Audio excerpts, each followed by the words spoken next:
I think Deontay Wilder is simultaneously one of the most devastating, yet most unentertaining heavyweight boxers of all time.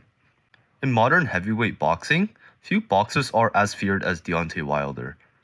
With 43 knockouts out of 44 wins, his 98% KO ratio is literally unmatched in history, especially against such a high level of opposition.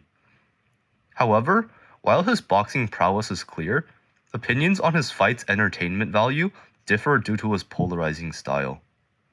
One of the key aspects affecting the entertainment value in Deontay Wilder's fights is his pronounced over-reliance on his insane knockout right hand.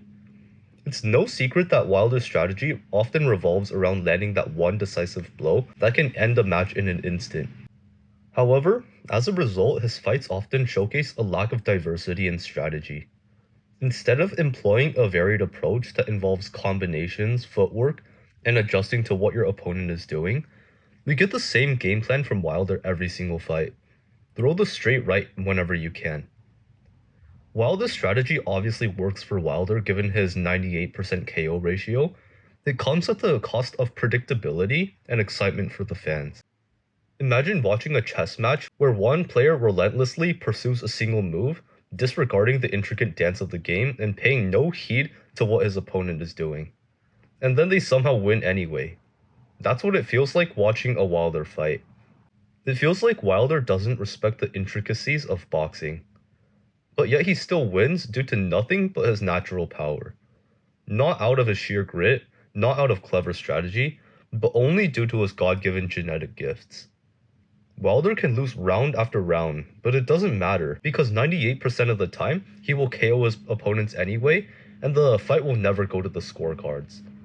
For example, Wilder lost almost every single round he fought against the crafty southpaw Luis Ortiz in their second fight, before a freak right hand landed for Wilder and put Ortiz out.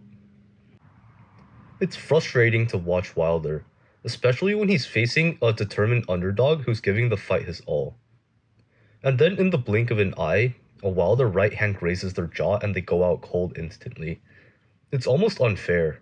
Boxing fans often crave matches that showcase a back and forth dynamic, where both fighters display their technical prowess and adaptability. Wilder's over-reliance on his signature move results in shorter fight durations, less build-up, and fewer opportunities for the kind of dramatic ebbs and flows that keep fans on the edge of their seats. I guess that leads to another problem with Wilder fights. Wilder is so overpowered that it's not even fun to watch. Against shorter fighters like Chris Arreola, he just abuses the hell out of his reach, to the point where it's not even a competitive match anymore. Against fighters the same height as him, he has his knockout right hand, and like Wilder likes to say, my opponent needs to be perfect the whole fight, but I only need to be perfect for 2 seconds. And against fighters larger than him, like Tyson Fury, that's where he struggles a bit when they're tall enough to jab him while staying away from his right hand.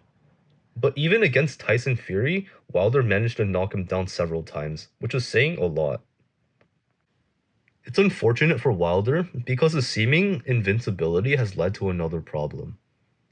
Unlike some of his contemporaries who have engaged in fierce ongoing battles, most of Wilder's career has been relatively devoid of these intense rivalries that captivate the imagination of the fight community simply because there is no one who can match him. Intense rivalries in the world of boxing are more than just a build-up to the main event. They infuse matches with an emotional depth that resonates with fans on a personal level. Think Ali versus Frazier or Pacquiao versus Marquez.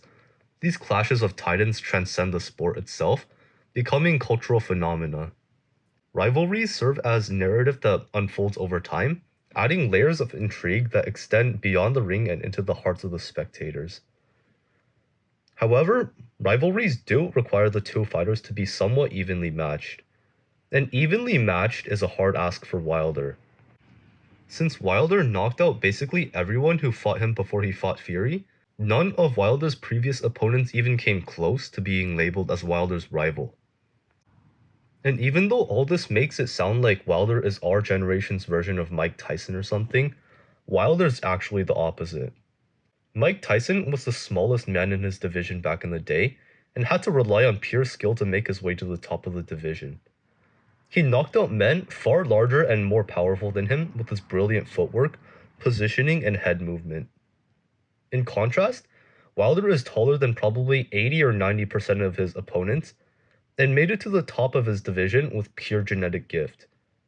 I respect Tyson's achievements a lot more given the genetic hand he was dealt. The two are not the same. Regardless of whether Wilder puts on a good show for us boxing fans, besides his expensive ring walk costumes, it's inarguable that Wilder is a great boxer. I mean, his 44-2 record speaks for itself, and Wilder is probably a nice guy behind his powerful right hand, but his record's heavy reliance on it makes it difficult for me to root for him. I low-key hope more boxers can win against him and end his reign of terror over the heavyweight division. However, until then we'll have to wait. Anyway, what do you guys think? Do you think Wilder deserves more credit for his skills than he is given? Do you actually enjoy watching Wilder fights? I'd love to hear your thoughts in the comments, and if you liked the video, do feel free to drop a like. Thanks for watching guys, and this is Jake signing off.